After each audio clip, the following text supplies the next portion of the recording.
대신증권 내년 전망 나왔죠. 네, 나왔죠. 뭐 어떻게 일단 자세히 들여다보기 전에 대충 요약을 해주시면 어떤 식으로 요약을 해주시면 한마디로 저희 타이틀이 반전 드라마예요. 네.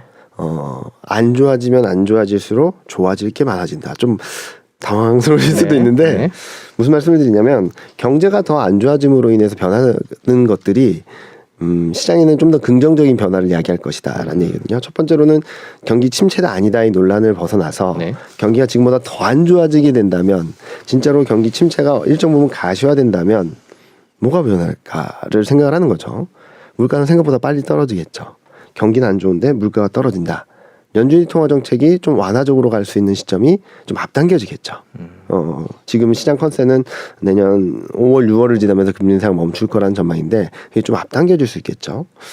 그러면은 시장은 달러는 슬로해지고 원화는 강해지고 그러면서 외국인 수급은 좀 풀리고 이미 많은 유동성들이 다시 한번 시장을 움직이면서 시장에 유입되면서 자산 시장에는 좀 긍정적인 변화가 있을 것이다. 그럼 경기는 더 안 좋아지는 거 아니에요? 내년 내내? 기저효과만으로도 내년 하반기에는 좋아지는 모습이 나올 거고요.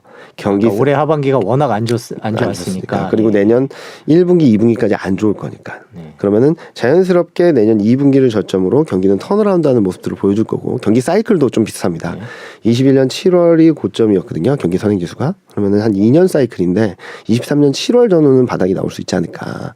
이런 것들이 모멘텀과 사이클이 좀 맞물리면서 2023년 하반기에는 통화정책은 완화적으로 가고 유동성은 다시 이동을 하는데 경기는 턴어라운드 한다. 달러는 약해지고 원화는 강해지고 외국인 수급이 들어오면서 한국 증시, 신흥국 증시, 신흥아시아 증시가 좀 더 상대적으로 우위를 보이는 구간으로 들어갈 수 있다라는 말씀을 드리면서 2023년 1분기까지는 좀 조심하고 그래야 되는데 저점 매수 타이밍이다라는 말씀 많이 드리고 있죠. 네, 저희가 그 받은 자료를 조금 확대를 해서 보여드리는데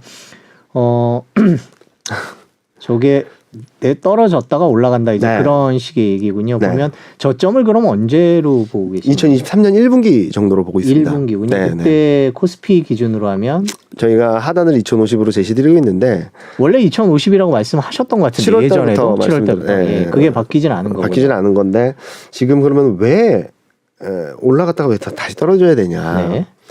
지금 시장이 코스피가 10월 달에 반등한 것을 어느 정도 기술적 반등이라고 볼 수 있겠는데 11월 달에 장중 2,500을 돌파 시도했던 그림들은 좀 과하지 않았나라는 생각을 하고 있어요.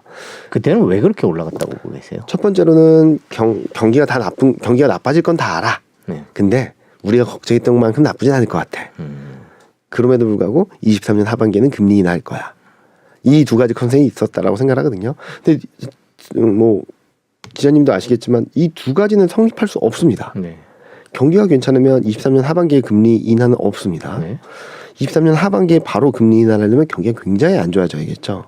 이 두 가지가 기대가 들어와서 2,500까지 올라왔다면 이 두 가지 기대가 한쪽이라도 흔들릴 수밖에 없는 환경이다. 자칫 두 개 다 흔들리게 된다면 시장은 다시 한번 저점 테스트를 할 수밖에 없다라고 말씀을 드리는데 저희는 경기 상황은 지금보다 더 좋아지기는 어렵거든요. 기업 실적도 마찬가지고 금리 인하에 대한 기대는 아까 말씀드렸듯이 12월 FOMC를 기점으로 좀 후퇴할 수밖에 없는 상황인 것 같고 그렇게 보면 경기 불안, 금리 인하에 대한 기대 후퇴 이 두 가지가 12월, 1월 내년 1, 4분기까지는 시장을 좀 괴롭힐 수 있다라는 말씀을 드리고 있고요. 진짜로 경기가 안 좋아지게 된다면 그때부터 진짜로 다시금 통화정책에 대한 기대감들이 좀 들어오기 시작하면서 바닥을 잡아주겠죠. 그러면서 경기가 턴어라운드 하는 것들, 경기가 저점을 통과하는 것들에 대한 확인 심리가 1, 4분기에 좀 있겠지만 2, 4분기에 저점이라고 한다면 증시는 좀 선행적으로 반응을 할 수 있고 저는 그래서 내년을 바라본다면 3월 FOMC가 좀 중요할 것 같습니다. 3월 FOMC를 기점으로 금리 인상 사이클이 멈춘다라고 하게 된다면 그때부터 달러는 좀 약해질 수 있거든요. 그러면서 유동성부터 움직이는 그동안 일방적으로 미국으로 이동을 했던 그런 글로벌 자금들이 신흥국 쪽으로 이동을 하면서 움직이지 않을까라는 예상을 하고 있죠. 통상 이렇게 분석을 하실 때 이제 경기 침체가 오면 당연히 경기가 안 좋아지는 네. 거고요. 근데 대신에 이제 금리 정책은 조금 완화될 네. 수 있는 거고 네. 이 두 가지가 아까 말씀해 주신 대로 양립할 수가 없는 네. 이제 금리 문제랑 경기 침체 문제가 하나 이제 긍정적이다 부정적이다가 네. 서로 네. 반대로 작용하는데 네. 보통 두 개를 평가할 때 어느 쪽에 우위를 두는지를 어떻게 판단을 하세요? 그러니까 뭐 일단- 금리가 더 중요하다, 경기 침체가 더 중요하다, 뭐 아까도 말씀해 주셨지만 일단은 지금 레벨은 경기 침체를 전혀 반영하지 않고 있다라고 생각하는 거죠. 그래서 지금 그리고 내년에는 통화 정책이 바닥을 잡아주고 시장의 방향성을 반전시켜주는 데는 플러스 알파의 힘을 줄 수 있겠지만 가장 핵심 변수는 저는 경기라고 생각을 하거든요. 올해도 시장이 굉장히 안 좋았던 그림인데 경기 흐름들이 금리 인상을 이겨낼 정도로 너무 좋았다라고 하면 증시는 올라갔을 겁니다. 지금 시장이 불안정한 것은 물가도 워낙 높아졌고 금리 인상도 빨랐긴 했지만 경기가 그걸 버텨낼 정도의 체력이 안 된다라는 것들이 시장이 더 불안 요인이었거든요. 그래서 지금까지는 경기가 불안하고 경기가 더 좋아지지 않다 보니까 물가, 금리, 통화정책 여기 완전히 몰입돼 있었던 상황이잖아요.